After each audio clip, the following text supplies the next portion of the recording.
Hello, this is Kevin Engel once again with Part B of PowerPoint Expectations. In this second and final part, we will finish up with adult learning concepts. And I thank you, and I hope you have a wonderful day.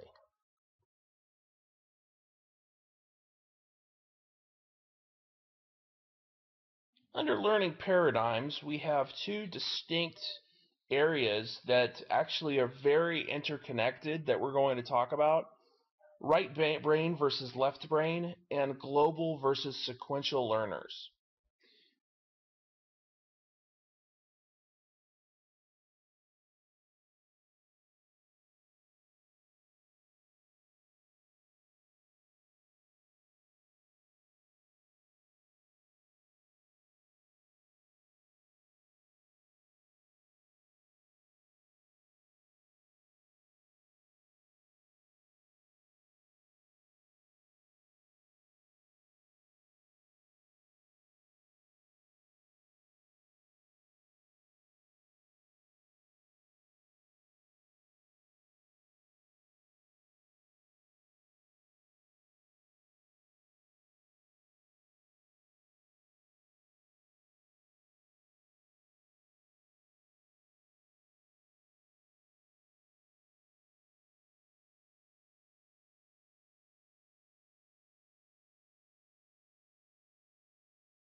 Okay, the first type of thinker is the right brain thinker. And when I think of right brain, I think of Patch Adams, and he was a physician who would dress up and act funny for his oncology pediatric patients, and it worked very well with the healing process.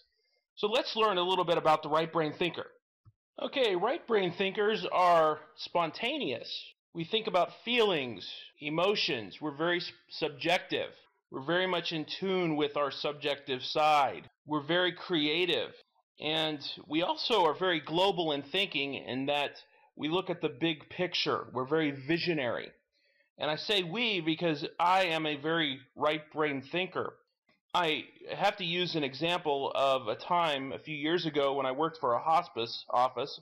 I managed a hospice office, and I made a deal with my sales team on a whim, once again very spontaneous, that if they were to reach a certain sales goal by a certain time, I would dress up like Superman and walk around the mall the day after Thanksgiving dressed up like Superman. And unfortunately, they made their goal. I had to walk around like Superman, and they took pictures. This is the right brain thinker. And you have to cater to the right brain thinker because they tend to be a certain percentage of the population. Make sure that you cater your presentation to the right brain thinker. When I think about the left brain thinker, I think about Urkel from Family Matters. Urkel is very logical. He is a very objective thinker, and he's not motivated by feelings. So that gives me a little bit of insight into the left brain thinker. Now, as I said before, left brain thinkers are logical. They are sequential learners. They are objective, and they look at things piece by piece by piece. They also look at speech and words. My wife is a very big reader. She's a left brain thinker, by the way, and I could not live without her. Here she is in a picture, and this picture depicts the perfect left brain thinker. It was a very hot day in Iowa, and here my wife is with our two daughters, my first and second born. It's a very hot day in Iowa in October, Did I mention it was very hot? And this is the 384th picture that we've taken, and it's still not perfect, but usually left-brain thinkers are perfectionists. And that's one of the things I absolutely love about my wife. Now, we have an earmark account, and what we do is we put funds in that earmark account to save up for expenses that we don't use on a regular basis, but we do use. And so we had an earmark account for diapers, and my wife went to get diapers the other day, and she comes back and we put this information in an Excel spreadsheet. And me, I just put the regular dollars in, but she wants to put the 8.75% tax in as well. So that's my wife. And also, my firstborn daughter is also very left brain, and when she was 2 years old, she decided to correct me. Instead of, when I said pants, she said, no, these aren't pants, these are shorts. So she's a left brain thinker as well. So they're very logical, they're very sequential, and they're very specific. So you've got to get it right with these people. And you have to cater your presentation towards these people as well. Are you a global or sequential learner? Are you a right brain or a left brain thinker? When you read a book, do you read the table of contents, or do you just dive right into chapter 1 first? If you read the table of contents, you are likely a global learner and a right brain thinker. And if you dive right into chapter 1, you are likely a left brain thinker and a sequential learner. And it's very important to know both of these as a presenter and to cater to both of them.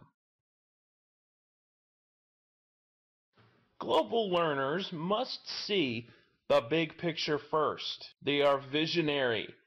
They like to see the table fully set before learning the steps in setting it. In other words, if you're teaching a global learner how to set a table, they need to see a picture of it fully set with all the plates and glasses, and the plates and glasses and silverware and napkins and everything put in place before they learn all the steps. And they are usually right brain thinkers. Sequential learners do not require an overview. They learn better by being taught one step at a time. In other words, if you're going to teach them how to set a table, you start by putting on the tablecloth, and then you go step by step by step. You don't need to show them the entire table set before diving into each individual step.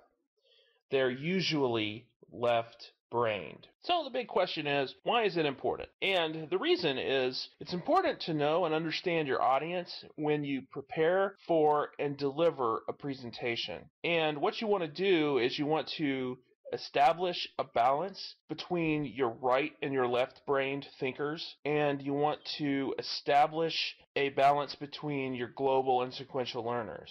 And how you do that for global and sequential learners is very simple. For global learners, you want to, just like you do in writing a paper, you want to establish an introduction that clearly defines your major points that are going to be provided within your presentation, and you want to review your major points in your conclusion. And that's how you do it for your global learner. For your sequential learner, you just go step by step through the process, because that's all they need is a step-by-step approach. And for your right brain versus left brain, you just use what we've talked about, the different characteristics to cater to each one of those different people. And that's why each one of these is important. In PowerPoint expectations, we went over a tale of 2 slides, general expectations for all slides within a PowerPoint presentation, expectations for specific slides to include the title slide, the introduction and conclusion slides, as well as the references slide. And finally, in this second part, we went over adult learning concepts. I thank you very much for your time and attention, and I ask you to please provide me with your comments and suggestions on this so that I can improve upon this product. Thank you. Have a great day.